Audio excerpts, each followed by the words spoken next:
जय हिंद दोस्तों, नमस्कार। कैसे हैं आप सब? उम्मीद है एकदम शानदार, लाजवाब, ज़बरदस्त, बेहतरीन, जिंदाबाद हैं और बड़े ही शानदार तरीके से एकदम बेहतर अंदाज में आप सभी लोग अपनी तैयारी में जुटे हुए हैं।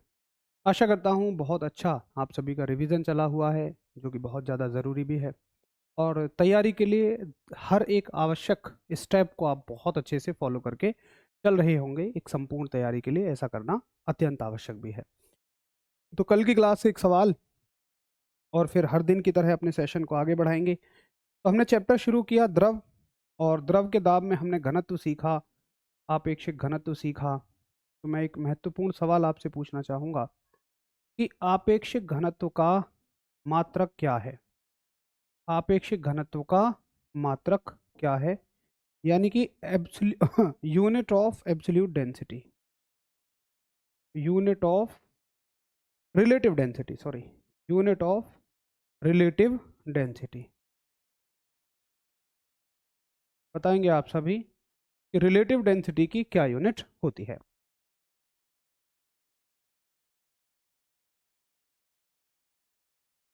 बहुत बढ़िया, सभी अच्छे हैं, पढ़ाई अच्छी चल रही है, रिवीजन भी मैं डेली करता हूँ। वेरी गुड, बहुत अच्छी बात है, रिवीजन करना चाहिए। बोर्ड में टाइम अलग आ रहा है, क्या आ रहा है? 17:33। अरे, बोर्ड जब इंटरनेट से कनेक्ट होगा तो ठीक टाइम आता है, और इंटरनेट से कनेक्ट नहीं है तो फिर इसमें ठीक टाइम नहीं आ पाता है। तो बहुत बढ़िया, सभी के आंसर आने शुरू हो गए हैं। कुछ जैसे एग्जामिनर एक जाल बिछाता है ना, पेपर पेपर एक जाल ही तो है। अगर आपके कॉन्सेप्ट क्लियर हैं, आपने रिवीजन किया है, तो उसमें नहीं फंसोगे, और अगर कॉन्सेप्ट क्लियर नहीं है तो फंस जाओगे। तो बहुत सारे शिकारी के बिछाए जाल में फंस गए हैं, बहुत सारे बच गए हैं। तो बहुत सारे दोस्तों का आंसर आ रहा है केजी पर मीटर क्यूब, जो कि बिल्कुल बिल्कुल गलत है। क्योंकि केजी पर मीटर क्यूब जो आंसर होता है, केजी पर मीटर क्यूब, ये होगा केवल डेंसिटी का।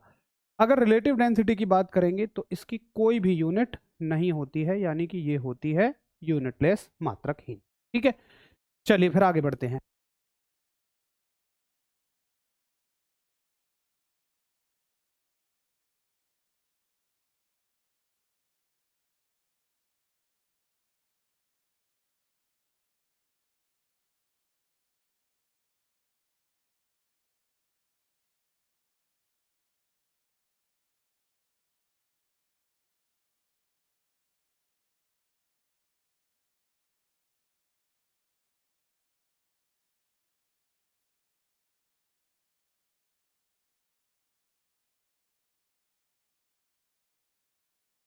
चलो, बहुत बढ़िया। और आपेक्षिक घनत्व का कोई भी मात्रक नहीं होता है।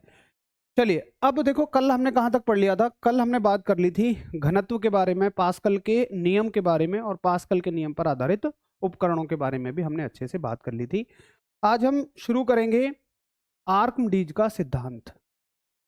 आज हम शुरू करते हैं आर्कमिडीज का सिद्धांत। आर्कमिडीज का सिद्धांत यानी कि Archimedes principle, Archimedes principle, Archimedes का सिद्धांत। देखिए, आर्कमिडीज साहब क्या कहते हैं, एक बहुत बढ़िया बात ये कहते हैं। इसको बड़े ध्यान से आप सुनेंगे और समझेंगे तो आपको ऐसे रहस्य पता लगेंगे जो कि वाकई आपको भ्रमित करते हैं। जैसे एक रहस्य क्या रहता है आपके सामने कि यार, इतना बड़ा जहाज इतना भारी होके तैर जाता है, जबकि लोहे की एक छोटी सी कील डूब जाती है। ये वाकई एक रहस्य ही तो है। तो देखिए, इसका कारण क्या होता है, समझने की कोशिश करना, थोड़ा सा फील करना इस बात को। देखो, जैसे ही जहाज पानी में डूबता है तो ये बहुत सारा पानी हटाता है। अब बहुत सारा क्यों? क्योंकि इसकी आकृति ही ऐसी बनाई गई है। आप आप ऐसे सोचो यार, जहाज को चौकोर क्यों नहीं बना दिया गया? जहाज को ऐसे लंबा लंबा ही क्यों बनाया जा रहा है? क्योंकि ये बहुत सारा पानी हटा सके। अगर चौकोर बनाएंगे, सोचो जहाज मतलब चौकोर बन गया ऐसे, तो कितना सा पानी हटाएगा? थोड़ा सा, क्योंकि जो बीच का पानी है वो तो केवल दब जाएगा, वो हटेगा नहीं। हटने का मतलब पूरा पानी दूर जाए। तो इसको पतला और लंबा बनाया जाता है जिससे कि बहुत सारा पानी हटे। अब ये हटा हुआ पानी पीछे जाएगा, फिर वापस आके अपनी जगह मांगेगा और जहाज को कहेगा भाई साहब, हमें हमारी जगह दो। इसके चक्कर में ये इस जहाज को ऊपर की तरफ उठा रहा होगा। यानी कि इस जहाज पर ये ऊपर की तरफ एक बल लगाएगा और इस बल का नाम होता है उत्प्लावन बल यानी बायोंसी फोर्स। मैं इस बल को क्या कह रहा हूं? एफ बी, उत्प्लावन बल यानी कि बायोंसी फोर्स। तो अभी तक हमें क्या समझ आया कि जब किसी वस्तु को द्रव में डुबोया जाता है तो ये कुछ कुछ कितना अपने मतलब कुछ भार हटाती है पानी का। जब किसी वस्तु को द्रव में डुबोया जाता है तो ये कुछ पानी का भार हटाती है और फिर यही हटे हुए पानी का भार वापस आके इस पर ऊपर की तरफ एक बल लगाता है जिसे हम बायोंसी फोर्स यानी उत्प्लावन बल कहते हैं। क्या ये क्या ये बल इसके भार के बराबर है? नहीं, ये बल बराबर है, ये फोर्स बराबर है इसके द्वारा हटाए गए पानी के भार के बराबर। आई बात समझ में?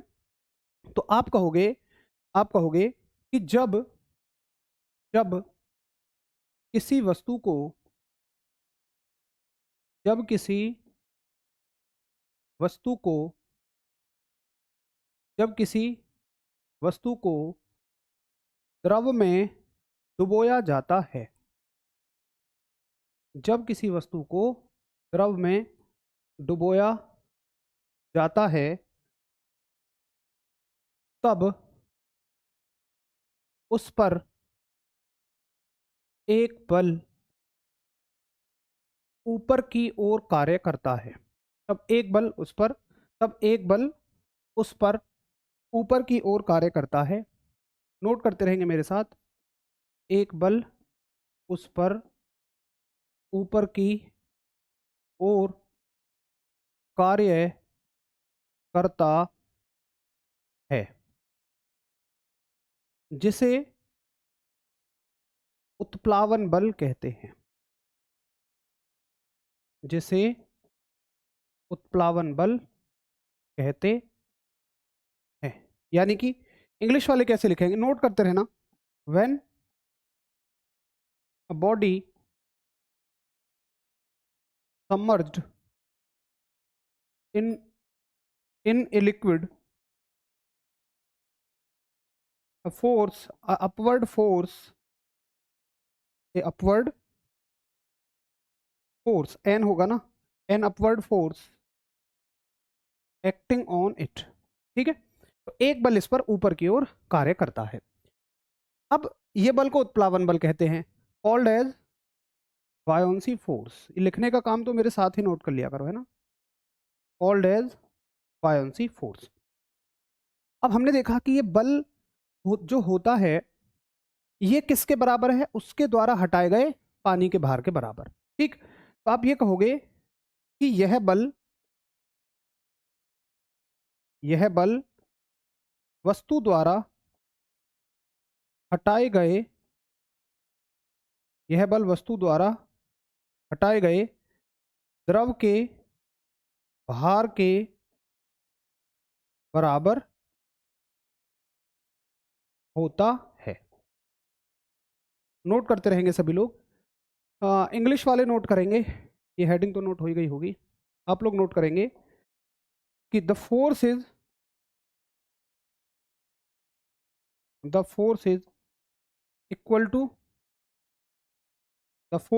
To weight of liquid displaced. ये बात बहुत काम की है। ये जो फोर्स होता है, ये जो बल होता है, ये द्रव के द्वारा हटाए गए भार के बराबर होता है। ठीक है, बहुत बढ़िया, ये बात आपको समझ में आ गई। अब देखिए, अगर ये जहाज डूबता है तो उसका कारण क्या है? उसका कारण है कि इसका जो भार है, जो इसे नीचे ला रहा है, भाई भार हमेशा किसी भी वस्तु का क्या चाहता है? भार हमेशा चाहता है कि वो वस्तु नीचे आए और बायोंसी फोर्स चाहता है वो वस्तु ऊपर जाए। तो जहाज के केस में हम क्या करते हैं कि इतना पानी हटवा देते हैं कि बायोंसी फोर्स इसके भार से भी ज्यादा लगे। बिल्कुल ऐसा हो सकता है, ऐसे में सोचना ऐसा कैसे हो रहा है। तो बायोंसी फोर्स जो है, उत्प्लावन बल जो है, वो इसके भार से भी ज्यादा है, इसलिए ये जहाज तैर जाता है। और उत्प्लावन बल किसके कारण लग रहा है? हटाए गए द्रव के भार के कारण। तो अगर आपसे कोई पूछे कि जहाज क्यों तैर जाता है। ठीक है, तो यहां लिखेंगे आप, इसमें अलग लिख लेते हैं। पूछेगा कि बताओ जहाज का तैरना किसके सिद्धांत पर आधारित है। तो आप कहोगे ये किसका एप्लीकेशन है, ये एप्लीकेशन है आर्किमिडीज के सिद्धांत का। तो जहाज क्यों तैर जाता है, आपसे कोई पूछे कि जहाज के तैरने का कारण, तो जहाज के तैरने का ये कारण है कि उसके द्वारा हटाए गए पानी का भार, जहाज के द्वारा हटाए गए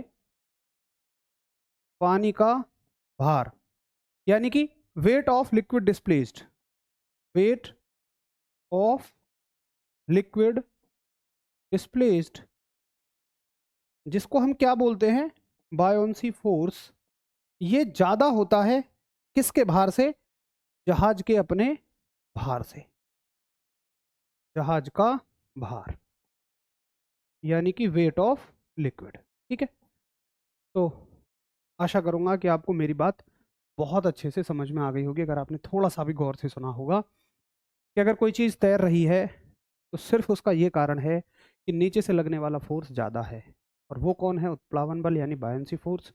और बायन्सी फोर्स आ किसकी वजह से रहा है, ये आ रहा है जो भी वस्तु जितना भी लिक्विड हटाती है। ठीक, तो एक बार आराम से नोट कर लेंगे, ये तो नोट हो गया होगा, इसको नोट कर लेंगे। वैसे आप मेरे साथ ही साथ नोट कर रहे होंगे, उम्मीद करूंगा, क्योंकि इंग्लिश हिंदी में बड़े बड़े स्टेटमेंट हैं तो काफ़ी समय मुझे भी लगता है। अब दूसरा अनुप्रयोग है, आपसे पूछेगा कि लोहे की कील जो होती है, यानी एक छोटी सी कील, किसी भी धातु की कील डूब जाती है, कील द्रव में डूब जाती है, कील द्रव में डूब जाती है, यानी कि जो नेल है ये क्या होती है, डूब जाती है। इसका कारण सुनो कि ये है हमारी नेल। अब मान लो कील का भार है 500 ग्राम, या न्यूटन में ले लो, इसको ले लो तुम 50 न्यूटन, कील का भार है 50 न्यूटन जो नीचे की ओर लग रहा है, और कील का ना एरिया बहुत छोटा सा है, तो फील करो भाई कील कितना सा पानी हटा पाएगी, बहुत ना के बराबर पानी हटा रही है, और ये पानी बेचारा इसको ऊपर धकेलने की कोशिश कर रहा है, लेकिन ये मिल के भी इससे ज़्यादा तो नहीं हो सकता, ये बहुत कम बल लगेगा। मान लो ये दोनों मिल के 20 न्यूटन लग गया, तो फिर भी कील नीचे आएगी। तो कील के द्वारा हटाए गए पानी का जो भार है, weight of the liquid displaced by the nail, कम पड़ जाता है कील के एक्चुअल भार से, कील के वास्तविक भार से। ठीक, तो कील द्रव में डूब जाती है क्योंकि हटाए गए पानी, नहीं आप द्रव कह सकते हैं, कोई भी, कोई दिक्कत नहीं है, क्योंकि जहाज तो पानी में ही चलते हैं तो इसलिए पानी कहते हैं। हटाए गए पानी का जो भार है ये कम पड़ जाता है,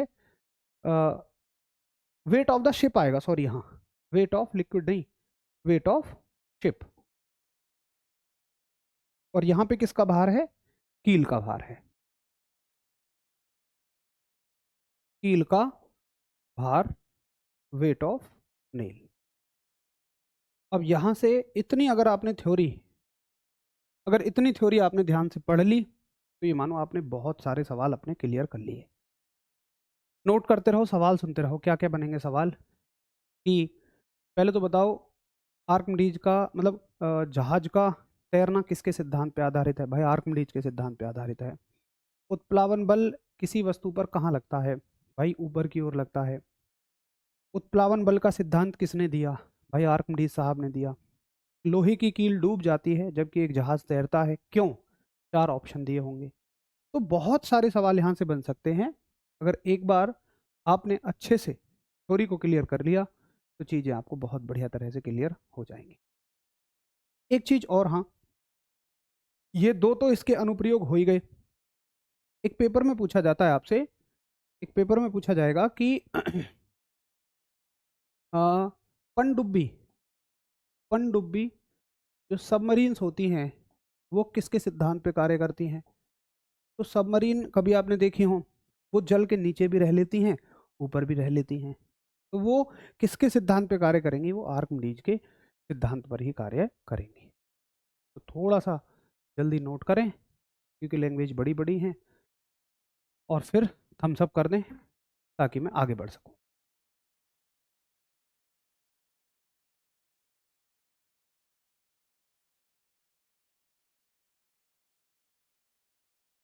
पहले हमेशा रटते थे, आज पहली बार समझ में आया है। चलिए बहुत बढ़िया, वेरी गुड यार, रमन गोस्वामी।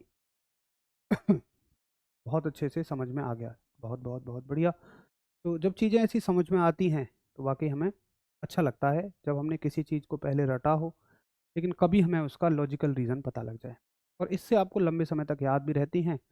दूसरा इसका फ़ायदा ये भी है कि क्वेश्चन कैसा भी आ जाए आप उसको कर लेते हैं। चलिए सभी के थम्स अप आ चुके हैं, बहुत बढ़िया। तो ये हो गया आपका आर्किमिडीज का सिद्धांत, एक बहुत बढ़िया सिद्धांत आर्किमिडीज साहब का है। अब एक अगला मुद्दा आता है इसमें, बहुत शानदार सा गजब मुद्दा, जिसका नाम है पृष्ठ तनाव। पृष्ठ तनाव यानी कि सरफेस टेंशन। देखो सरफेस टेंशन क्या होती है, इसको हम दिखाते हैं टी से। सरफेस टेंशन को हम सिंबल टी से दिखाएंगे। इसको उदाहरण की मदद से समझो, आपने इसको भी बहुत रटा होगा लेकिन आज फील करके जाओगे, वादा करता हूं। मान के चलो मैंने 4 यहाँ लड़के खड़े किए और मैंने उन्हें एक बेडशीट दी और मैंने कहा इस बेडशीट को ना टाइट खींच के पकड़ के रखो। तो उन्होंने इस बेडशीट को टाइट खींच के पकड़ के रखा, मैंने उसमें अपना एक फ़ोन डाल दिया, तो फ़ोन कुछ गहराई तक गया। हालांकि अगर बेडशीट को टाइट खींच के पकड़ा हुआ है तो बेडशीट के पास ताकत है कि वो फ़ोन का वजन संभाल सके। अब मैंने उनसे कहा कि इसे ढीला छोड़ दो, ढीला छोड़ दिया। अब उसमें मैंने फ़ोन डाला तो वो फ़ोन ज़्यादा नीचे तक चला गया, क्योंकि शायद बेडशीट के पास अब ताकत नहीं है, वो खिंची हुई नहीं है कि वो फ़ोन का वजन संभाल सके। तो याद रखना, एक और उदाहरण देते हैं। मैं हमेशा ये उदाहरण लेता हूँ, अच्छा समझ आता है इससे। मान के चलिए तुम्हारे घर के कूलर में भर गया पानी, ये पानी की लेयर्स हैं और उसमें जमा हो गए मच्छर। उनमें से एक मच्छर की नई नई शादी हुई है, लेकिन उनकी मच्छरी जी जो हैं वो उनसे थोड़ी परेशान रहती हैं, वो उनसे थोड़ी सी परेशान रहती हैं क्योंकि वो उन्हें समय नहीं देते हैं। तो मछली जी बेचारी उदास बैठी हुई हैं, ए, चोंच बनाऊं अच्छी सी, ठीक है। मछली जी बेचारी उदास यहाँ बैठी हैं। तभी मच्छर जी कहीं से आते हैं, अपना आवाज करते हुए मस्त तरीके से, और ये थोड़े टेंशन ही आए लग रहे हैं, टेंशन सी में लग रहे हैं। मछली जी ने कहा जी तुम तो हमें समय ना दो अब। मच्छर जी कह अरे तुझे समय की पड़ी है, जल्दी झोला वोला उठा और भाग यहाँ से। अभी मैंने मालिक को कहते सुना है कि कूलर में ना मच्छर बहुत हो गए, कैरोसिन का तेल डाल दो उसमें। कैरोसिन वैसे अपने आप में एक तेल ही होता है, कैरोसिन आपने सुना हो, मिट्टी का तेल। तो कैरोसिन डाल दिया और कैरोसिन डालते ही आ गया वो मालिक, कैरोसिन डाल दिया और कैरोसिन डालते ही बेचारे ये नीचे उसमें धंस गए। ऐसा क्यों हुआ समझो। पहले जब ये टिके टिके थे इनके पैर, पानी इनका वजन संभाल पा रहा था, क्योंकि पानी पर उसी तरह से एक फोर्स लगा हुआ था जैसे कि उस बेडशीट पर लगा हुआ था जब 4 लोगों ने उसको खींचा हुआ था। तो शुरुआत में हर एक लिक्विड की लेयर पे एक फोर्स काम करता है, हर एक लिक्विड की लेयर पे एक फोर्स काम करता है शुरुआत में, जो हल्की सी वस्तुओं का वजन संभाल सकता है। जैसे मच्छर हो गया, ऐसा नहीं है पत्थर डालोगे तो पत्थर का नहीं संभाल पाएगा, बहुत थोड़ा सा लगता है। लेकिन अगर तुम इस लिक्विड में केरोसिन डाल दो, इस लिक्विड को गर्म कर दो, कोई चिकनाई की चीज डाल दो, तो ये फोर्स बिल्कुल वैसे ही कम हो जाता है जैसे वो बेडशीट ढीली पड़ गई थी और फिर ये उनके वजन को नहीं संभाल पाती है। तो पृष्ठ तनाव क्या है? पृष्ठ तनाव है कि भाई ये फोर्स लगा है और इतनी लंबाई पर लगा है। ये इसकी लंबाई है, ये है इसकी लंबाई यानी कि लेंथ, और लेंथ को कहेंगे हम एल। तो ये फोर्स लगा है, इतनी लेंथ पर लगा है। अब पृष्ठ तनाव क्या होता है? पृष्ठ तनाव होता है कि कितना बल लगा, कितना फोर्स लगा और द्रव की कितनी लंबाई पर लगा, यानी कि कितनी लेंथ पर लगा। इसी को कहते हैं हम पृष्ठ तनाव, यानी कि सरफेस टेंशन। ठीक है, सरफेस टेंशन, इसको दिखाते हैं हम टी से। चलो इसको अलग ही लिख लेंगे। तो सरफेस टेंशन का फॉर्मूला क्या बनेगा? सरफेस टेंशन का फॉर्मूला बनेगा कि कितना फोर्स लगता है पर यूनिट लेंथ पर। लैंग्वेज वाइज इसको कैसे कहोगे? लैंग्वेज में आप इसको कहेंगे कि द्रव की एकांक लंबाई पर लगने वाला बल। द्रव की एकांक लंबाई पर लगने वाला बल, यानी कि force acting on per unit length. Force acting on per unit length, ठीक है। बहुत बढ़िया, गजब के एग्जाम्पल होते हैं आपके। कोशिश होती है कि बिल्कुल सामान्य भाषा में आपको चीज़ें समझ में आए। अभी तो इसकी वीडियो भी दिखाऊंगा मैं तुम्हें, पहले इसको कंप्लीट कर लो। अब इसका मात्रक देखो, इसकी यूनिट क्या होती है, मात्रक क्या होता है। तो इसकी यूनिट क्या होगी भाई? बल की यूनिट क्या है? न्यूटन, ठीक। और लंबाई की यूनिट क्या है? मीटर। तो इसकी यूनिट हो गई न्यूटन पर मीटर। भाई विमा क्या होगी? तो मैं कहूँगा कि मेरे दोस्तों, विमा तो शायद अब आप खुद निकाल लोगे तो विमा निकालो। न्यूटन के लिए क्या कहोगे? M L T minus two, M L T minus two. और मीटर के लिए एल कहोगे, तो एल से एल कट जाएगा और इसकी डायमेंशन बचेगी एम टी माइनस टू। अगर आपसे पूछे ये कोई कैसी राशि है, तो फिर से वही अपना गुणा भाग वाला सिस्टम। बल एक सदिश राशि है, लंबाई एक सदिश राशि है, माइनस माइनस प्लस, प्लस लिख रहे हो तो क्या हो जाएगी? अदिश राशि, यानी कि स्केलर। तो भाई ये हो गई पृष्ठ तनाव के बारे में पूरी जानकारी। फटाफट से नोट करिए, थम्स अप करिए अगर समझ में आया। नहीं समझ आया तो क्या नहीं समझ में आया ये बताइए, फिर मैं आपको एक शानदार सी वीडियो दिखाऊंगा। जल्दी से बताइए सभी।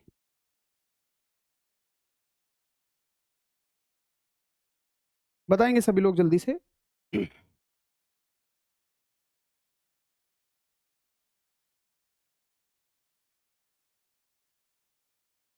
बहुत अच्छा, समझ में आ गया, वेरी गुड। क्लास रिकॉर्डेड है, हाँ यार, ये मैंने रिकॉर्ड की थी जब मैं गांधी जी के साथ सत्याग्रह आंदोलन में था। तो मैंने थोड़ा बोला गांधी जी मैं 1 घंटे में आता हूँ, बीच में मैं रिकॉर्ड कराया था। सुभाष चंद्र बोस जी के यहाँ स्टूडियो लगा था। ऐसी बात करते हैं यार आप। चलिए अब देखो, इसको वीडियो की मदद से दिखाता हूँ मैं आपको। ये है, मान लो बस वीडियो चल जाए एक बार चेक। बहुत देर रखी हुई वीडियो चलती नहीं है, चल तो गई, ठीक है। देखो ये मेरे पास सिंपल वाटर है, मैं इसमें काली मिर्च डालूंगा। और भाई सिंपल वाटर है तो इसका सरफेस खिंचा हुआ है, तो काली मिर्च के बाहर को ये आराम से संभाल जाएगा और वो उस पर फ्लोट करेगी, यानी तैरेगी। लेकिन यहाँ मैंने मिला दिया इसमें डिटर्जेंट, जो सर्फ होता है कपड़े धुलने का, वो होता है चिकना। तुम कुछ भी मिला सकते हो, ऑयल डाल लो। चिकनी चीज़ डालोगे तो इसकी सरफेस टेंशन घट जाएगी और वो चीज़ इसमें अंदर धंस जाएगी, ठीक है। तो देख लेते हैं एक बार कि यहाँ पानी तैरेगा और वहाँ डूब जाएगा। ये देखिए मैंने इसमें डाल दी काली मिर्च का पाउडर, और कैसे ये तैर रहा है एक बार और देख लो मज़े से। दिख रहा होगा सभी को, ये बढ़िया आपको तैरता हुआ नज़र आ रहा है, ठीक। अब मैं डालता हूँ इसमें सर्फ। डालने के बाद इसको देखते हैं एक बार क्या स्थिति रहती है। तो देखिए क्या आपको मैंने अब डाला, क्या ये तैर रहा है? ये तो डूब गया, फिर डाला फिर डूब गया, है ना। क्यों? दोबारा से देख लो क्यों। क्योंकि अब इसकी सरफेस टेंशन कम हो गई, इस पानी के पास ताकत ही नहीं है कि वो किसी चीज का भार संभाल सके। अब बिल्कुल ये उसी तरह धस गया जैसे मच्छर धस गए थे। तो इसके अनुप्रयोग क्या होते हैं? देखो हर सिद्धांत के अनुप्रयोग होते हैं, आर्किमिडीज के ये अनुप्रयोग हैं। तो इसके अनुप्रयोग क्या हैं? अनुप्रयोग का मतलब, अगर इस पर कुछ कोई मशीन आधारित है, कोई हम दैनिक जीवन में उपयोग कर पाते हैं या कुछ घटनाओं का उल्लेख कर पाते हैं इसकी मदद से, तो ये सब उसके एप्लीकेशन हैं। तो इसके एप्लीकेशन क्या हैं, इसके अनुप्रयोग क्या हैं? पहला अनुप्रयोग ये है इसका सरफेस टेंशन का, कि केरोसिन केरोसिन डालने से केरोसिन डालने से मच्छर पानी में नहीं बैठ पाते। अब इतनी हिंदी तो सभी जानते होंगे, इंग्लिश वाले भी, क्योंकि कोई टेक्निकल टर्म यूज नहीं हुई, क्योंकि उसका पृष्ठ तनाव कम हो जाता है, ठीक है। ये बात तो अंडरस्टूड है, शायद लिखने की ज़रूरत नहीं है। दूसरा इसका उदाहरण है, ये वाला हो गया, मच्छर वाला हो गया। वर्षा की बूंद, जो बारिश की बूंद होती है, ये गोल आकार की होती है। वर्षा की बूंद गोल आकार की होती है। तो बारिश जो होती है उसकी बूंदें भाई गोल ही आकार क्यों लेती हैं? क्योंकि उसके सरफेस पे लगती है सरफेस टेंशन, जो उसे खींचती है, और हर दिशा से खींचेगी कोई भी चीज तो गोल ही बननी है। तो ये सब इसके एग्जाम्पल हैं। ठीक है, नोट डाल के लिखेंगे, कुछ नोट डाल के लिखेंगे कि सरफेस टेंशन कम हो जाती है, यानी कि पृष्ठ तनाव कम हो जाता है। क्या करने से? पृष्ठ तनाव, इंग्लिश वाली सरफेस टेंशन लिख लेंगे, कम हो जाता है। क्या करने से कम हो जाता है? सरफेस टेंशन कम हो जाता है क्या करने से? उस द्रव को गर्म करने से, उस द्रव को गर्म करने से। दूसरा, उस द्रव में चिकनाई मिलाने से, यानी कि लुब्रिकेंट मिलाने से। चिकनाई यानी कि लुब्रिकेशन, लुब्रिकेशन मिलाने से। ठीक है, तो चिकनाई मिलाने से भी पृष्ठ तनाव कम हो जाता है। इसने नोट की फॉर्म में मैं आपको वो क्वेश्चंस लिखवाता हूं जो उस टॉपिक से प्रीवियस ईयर परीक्षाओं में पूछे गए हैं। तो सभी दोस्त नोट करेंगे सरफेस टेंशन को और अपनी टेंशन को दूर कर लेंगे, क्योंकि आज आपने न केवल सरफेस टेंशन को रटा है, बल्कि आपने सरफेस टेंशन को फील भी किया है। आशा करता हूं सभी को समझ में आ गई होगी मेरी बात।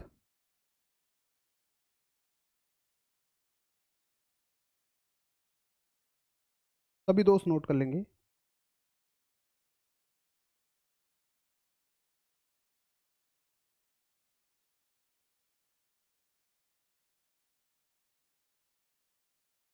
चलो, नोट हो गया है, वेरी गुड, बहुत बढ़िया।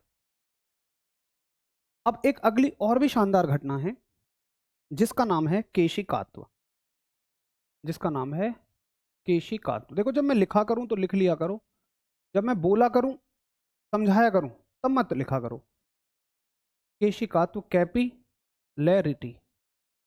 अब समझो कि केशिकात्व क्या होती है। ये घटना है। क्या घटना है? आप सभी के घर में मोमबत्ती आपने जलती हुई देखी होगी। ये मोमबत्ती है, और ये मान लो इसका स्टैंड हो गया, ये मोमबत्ती लग गई, बढ़िया। अब मोमबत्ती में क्या है? एक धागा भी है, ये मोमबत्ती का धागा, और मजे से मोम नीचे से ऊपर जा रहा है और मोमबत्ती जल रही है, जू जू जू जू। ठीक है, देखो क्या बढ़िया कलाकारी की है मैंने। ये मोमबत्ती जल रही है।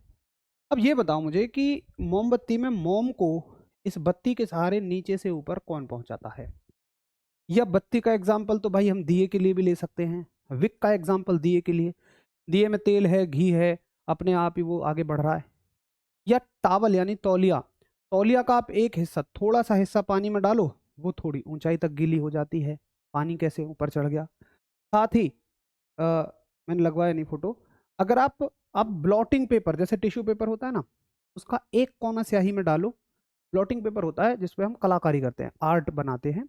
टिश्यू पेपर से थोड़ा टाइट पेपर होता है, उसका एक कोना कलर में डालो, कलर उस पर अपने आप ऊपर चढ़ जाता है। भाई क्यों ऊपर चढ़ रहा है? सामान्य जीवन में तो हमें पानी ऊपर चढ़ाने के लिए मोटर लगानी पड़ रही है, पैसे खर्च करने पड़ रहे हैं। ऐसे होता तो मैं बाल्टी में एक पाइप डालता, अपने आप पानी ऊपर चढ़ जाता। लेकिन नहीं, ऐसा नहीं होगा। ऐसा उनमें होता है जिनमें होती हैं बहुत बारीक नलियां। भाई इनमें नलियां कहाँ से हैं? जितनी भी मैंने तौलिया हो, बत्ती हो, इन सब में मौजूद होते हैं इनके धागे, जो कि एक बहुत बारीक नली की तरह काम करते हैं। और जो कागज है, उसके जो रेशे हैं, वो बहुत बारीक बारीक रेशे, वो कागज के रेशे नली की तरह काम करते हैं। भाई कितनी बारीक? केश नली, यानी कि जो केश के बराबर मोटी है। अब मोटी नहीं, पतली का हो, जो केश के बराबर पतली है। केश आपका कितना पतला होता है? मात्र आपके बाल की मोटाई 6 मिलीमीटर होती है। पता है 6 मिलीमीटर कितना सा होता है? आप ये मानो 6 मिलीमीटर, जैसे 1 सेंटीमीटर कितना सा होता है, इतना। ये आपके हाथ का जो ये है लगभग इतना 1 सेंटीमीटर होगा। इसके करो तुम 100 हिस्से, और उसमें से 1 2 3 4 5 6 आगे बढ़ जाओ, बस। तो बहुत पतली होती है। इतनी पतली ट्यूब को हम बोलते हैं केश नली, कैपिलरी ट्यूब। और कैपिलरी ट्यूब में की खासियत होती है कि उसमें अपने आप ही कोई द्रव ऊपर उठता है या अपने आप ही नीचे भी गिर सकता है। अगर भारी लिक्विड लोगे जैसे मरकरी यानी पारा, तो वो नीचे भी गिर जाएगा, ये इसकी खासियत है। तो केश नली में इस लिक्विड के ऊपर चढ़ने या नीचे गिरने की प्रक्रिया को ही हम केशिकात्व कहते हैं। तो लिखना शुरू करो मेरे साथ। पहले केश नली को परिभाषित करो, सारी चीजों को लिख लेंगे जो तो इतना समझा है। केश नली यानी कि कैपिलरी ट्यूब। अब कैपिलरी ट्यूब क्या होती है? कैपिलरी ट्यूब होती है आपके केश, बाल अच्छा सा नहीं लग रहा, थोड़ा केश ही लिख देते हैं, केश के बराबर मोटाई की ट्यूब, केश के बराबर मोटाई की नली, ऐसे लिख लो। Tube, tube of width, tube of width equal to hair. मोटाई कह लो या व्यास कह लो, भाई मोटाई ही तो किसी गोले की नली है तो गोल है, गोल है तो उसकी मोटाई ही तो उसका व्यास है। और ये कितनी होती है? ये होती है 6 मिलीमीटर तक या उससे भी कम, मिलीमीटर तक कर लो, 6 मिलीमीटर तक, ठीक है। अब इस नली में द्रव के ऊपर या चढ़ने की घटना को, यानी कि केश नली मतलब कैपिलरी में द्रव यानी कि लिक्विड के ऊपर चढ़ने या नीचे गिरने, यानी कि राइजिंग और फॉल, ऊपर चढ़ने या नीचे गिरने की घटना को केशिकात्व कहते हैं, ठीक है, यानी कि कैपिलैरिटी कहते हैं। तो आई बात समझ में आपको केश नली की, कि केश नली क्या है और केशिकात्व क्या है। तो केश नली में द्रव के ऊपर या नीचे चढ़ने की घटना को केशिकात्व कहते हैं। एक बार फटाफट से नोट करेंगे और फिर हम आगे बढ़ जाएंगे। एक बार सभी लोग नोट कर लेंगे, फिर हम थोड़ा आगे बढ़ेंगे।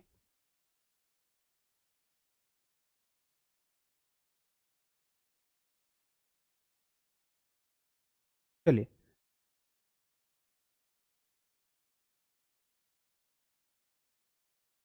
तो ये हो गया केशिकात्व। अब देखिए, इससे संबंधित क्या क्या पूछा जाता है, इसके अनुप्रयोग क्या हैं, इसके एप्लीकेशन क्या है, यानी इसकी मदद से किस किस घटना को समझा जा सकता है।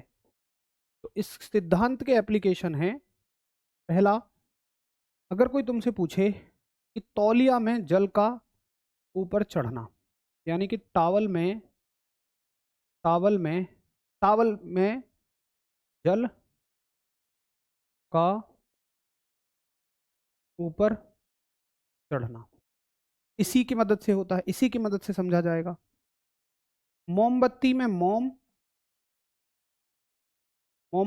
मोम और दिए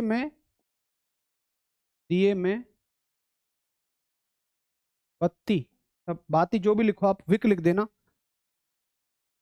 द्वारा तेल ले लो, घी ले लो, तेल का ऊपर चढ़ना भी इसी घटना का उदाहरण है। तीसरा उदाहरण देखो, बहुत अच्छा उदाहरण है, ब्लॉटिंग पेपर द्वारा, इसको इंग्लिश हिंदी दोनों में ब्लॉटिंग पेपर ही बोलते हैं, ब्लॉटिंग पेपर द्वारा स्याही सोखा जाना, ब्लॉटिंग पेपर द्वारा स्याही सोखा जाना, सब इसी घटना के उदाहरण हैं। अगला उदाहरण, तो ये सब चीजें तो ऐसी हैं कि जो ऊपर उठ रही हैं, लेकिन एक अगर भारी चीज ले लोगे, जैसे पारा है, मरकरी एक धातु होती है, गूगल करके देख लेना, यूट्यूब पे देख लेना, कल जो मैं टॉपिक पढ़ाऊंगा उसमें दिखाऊंगा अभी मरकरी। तो मरकरी को अगर आप डालोगे तो वो नीचे गिरेगी, तो आप कहोगे पारे का, यानी कि मरकरी का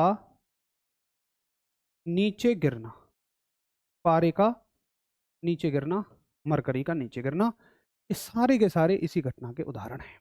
इसके केश नली के या केशिकात्व के।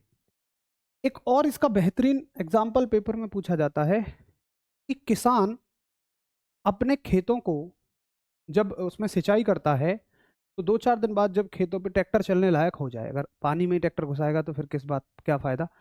जब सिंचाई के बाद 2-3 दिन बाद जब उस पर ट्रैक्टर चलने लायक हो जाता है, अगर आप किसान के बेटे हैं तो जल्दी समझ जाएंगे, मैं तो हूँ, तो किसान उसको जुतवा देता है खेतों को। क्यों? क्योंकि मिट्टी की बन जाती हैं केश नलियाँ।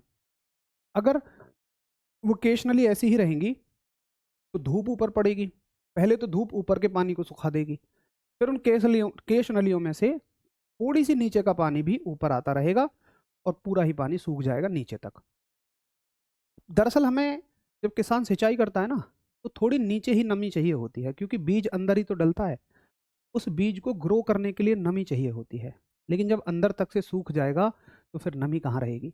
तो मिट्टी की केश नलियों को तोड़वाने के लिए किसान अपने खेत को जुतवा देता है ताकि नमी उसमें स्टोर हो जाए नीचे। तो आप कहोगे कि सिंचाई के बाद, बड़ा अच्छा एग्जाम्पल है, प्रैक्टिकल एग्जाम्पल है, सिंचाई के बाद,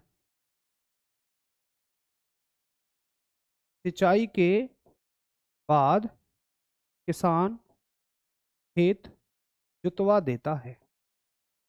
अब यार इंग्लिश हिंदी वाले इतना तो समझते ही होंगे, इंग्लिश वाले, खेत जुतवा देता है। ठीक है, नोट करो सब। सर आपके एग्जाम्पल बिल्कुल देसी होते हैं। अरे यार, अगर अपने आसपास जीवन में जो चीज़ें देखी हैं, बहुत सारी चीज़ें हैं, हालांकि देखो हम एक एक थोड़े से स्तर पे साइंस पढ़ रहे हैं तो बहुत कम रहस्यों से पर्दा हम उठा पाते हैं। अगर आप अच्छे स्तर पे, जब आप और गहराई में जाएं, बीएससी स्तर पे, एमएससी स्तर पे, पीएचडी स्तर पे, तो आपके आसपास के हर रहस्य का पर्दा आप उठा सकते हैं। लेकिन अभी हम उतने रहस्यों का पर्दा उठा पाएंगे जो एग्जाम के हिसाब से इंपॉर्टेंट हैं, जो पूछे जाते हैं।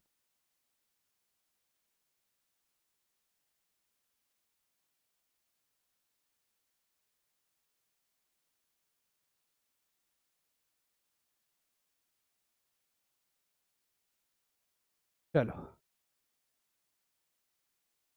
बहुत बढ़िया, आप सभी ने इसको अच्छे से नोट कर लिया। एक बार देखो आज हमने कितनी घटनाएं पढ़ ली। आज अच्छा खासा हमने 3 घटनाएं पढ़ ली हैं, जिसमें से पहली घटना तो पढ़ी हमने आर्किमिडीज प्रिंसिपल, यानी कि आर्किमिडीज का सिद्धांत।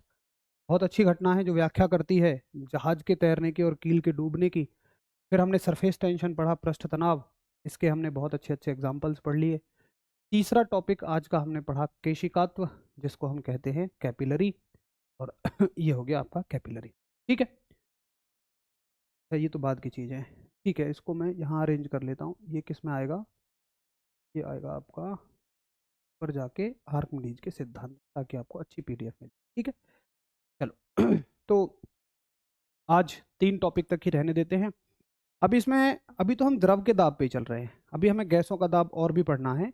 गैसों के दाब को हम करेंगे आगे कंटिन्यू। थोड़ा सा मुझे भी एक फंक्शन में जाना है, सभी लोग केवल मेरी वजह से ही वेट कर रहे हैं। पहले तो उन्होंने कहा यार क्लास की छुट्टी कर दो, मैंने कहा नहीं भाई, क्लास चाहे मैं 40 मिनट लूँ, 45 मिनट लूँगा, लेकिन क्लास ज़रूर होगी। तो आज थोड़ा सा एक फंक्शन में जाने की वजह से आपको लगभग 10 मिनट पहले मैं आपकी क्लास छोड़ दे रहा हूँ। कल संडे है, संडे में बढ़िया से अपना 2 काम जरूर करने हैं। एक तो मॉक टेस्ट लगाना है, रिवीजन करना है। मॉक टेस्ट में कम नंबर आने पे रोना नहीं है, किसी से नहीं पूछना कैसे नंबर बढ़ेंगे, मैं आपको भी बता देता हूँ। आधा सिलेबस कवर हुआ है, जो बच्चे बिल्कुल फ्रेशर हैं तो आधा ही नंबर आएंगे। अगर आधे नंबर आ रहे हैं तो किसी से नहीं पूछना है, केवल जितना पढ़ा दिया गया है उसमें से तो सवाल गलत नहीं हुए हैं, अगर हुए हैं तो उस कॉन्सेप्ट को दोबारा पढ़ो। यही तरीका है कॉन्सेप्ट मजबूत करने का। जो चीज़ें पढ़ी नहीं है वो गलत हो रही हैं, होने दो, आगे अपने आप सही हो जाएंगी।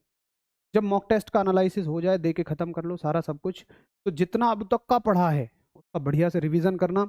इससे बेहतर ना आपको रिवीजन करने का समय मिलेगा, ना मॉक टेस्ट और उसके एनालिसिस का समय मिलेगा। अगर आप ये सोचें कि जब एग्ज़ाम आ जाएगा तब रिवीजन करेंगे, भूल है। ना आज तक किसी का हो पाया, ना कभी हो पाएगा, क्योंकि उस समय पे और 4 चीज़ें एक्स्ट्रा हो जाती हैं। आपने जो छोड़ रखे हैं बैकलॉग वो कंप्लीट करने हैं, आपको मैराथन लेनी है, फिर आप 2 एक ऐसी वीडियो के चक्कर में पढ़ते हो 100 में से 100 केवल एक वीडियो से, जो कि बेकार की बात है।